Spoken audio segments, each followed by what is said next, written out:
अभी देखिए एक मैसेज आया था, लगभग 1 घंटे हो गए होंगे। आप इसको ध्यान से देखो और पढ़ो। ये मैंने फॉरवर्ड किया है दूसरे नंबर पे। मैंने उस समय देखा था, लेकिन सोचा मैं कुछ काम कर रहा था, उसको निपटा के तब इस बारे में बात करेंगे। अब यहाँ पे देखो आप क्या लिखा हुआ है ना, इसको ध्यान से पढ़ो। ये अब इसमें देखो क्या लिखा है, बहुत सारी चीज़ें अलग अलग तरीके से लिखी हुई हैं, है ना। ये पढ़ लिया आपने। अब देखो पहले इसका रिप्लाई कर देते हैं। नीचे लिखा हुआ है, सर प्लीज़ सर हेल्प, क्या करूँ, है ना। ये देखो पहली चीज़ तो, अब आपको जिसने भी ये बात बोली, आपने खुद लिखा कि 3 साल पहले वो आपके यहाँ गया था पढ़ने। 1 महीने में आपने शायद उसको नोट्स ना दिखाने, है ना, कारण भी बताया तुमने।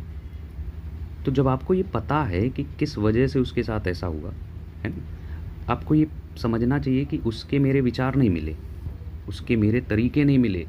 मैं जैसे काम करा रहा था अपने तरीके, उसको पसंद नहीं आया, तो उसने 1 महीने बाद छोड़ दिया। तो इसमें उसकी कोई गलती नहीं, है ना, क्योंकि उसको वो तरीका पसंद नहीं आया। वो नहीं चाहता था कि आप इस तरह से मेरे साथ करो, या मुझे आप क्या बोलते हैं, पुश करो, है ना, ऐसा ना करिए, इसलिए मैं क्लास छोड़ रहा हूँ आपकी। छोड़ दिया, उसकी मर्ज़ी, चला गया। तो उसके अंदर की बात देखो, मैं उसकी क्वालिटी बताता हूँ। उसने अपना दिमाग का दरवाज़ा एकदम से बंद कर दिया मेरे लिए, कि नहीं, उसको नहीं चाहिए मेरा ज्ञान और नहीं चाहिए मेरे तरीके, है ना। वो स्ट्रांग इंसान था, गया।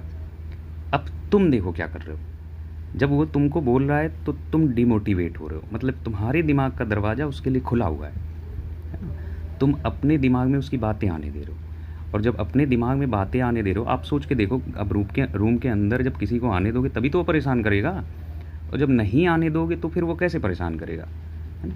तो यहाँ पे आपकी मर्ज़ी ही नहीं दिखती, आपका दिमाग खुला हुआ है, जो चाहे आके एंट्री ले और कुछ भी कचरा वगैरह वगैरह फेंक के चला जाए, और आप उसको, उसकी दुर्गंध से परेशान हो, और लिख रहे हो कि प्लीज़ सर हेल्प। क्या करूँ? कचरा साफ़ करो, कचरा क्या करो, साफ़ करो, ख़त्म करो, है ना। और एक ये किस क्लास का है, हाँ 4.5 क्लास, ये मतलब लगभग लगभग 1 महीने हो रहे हैं, है ना। फिर तुम्हें 1 महीने के अंदर ज़रा भी फ़र्क तुम्हें नज़र नहीं आया खुद में, ज़रा भी तुम नहीं बदले, 2% चेंजेस नहीं देखे तुमने अपने अंदर, 1% भी चेंज नहीं दिखा तुम में, कि तुम पहले कैसे थे अब कैसे हो गए, है ना। कुछ बदलाव थोड़ा सा हुआ या नहीं हुआ। अगर तुम में कोई भी परसेंटेज चेंजेस नहीं आए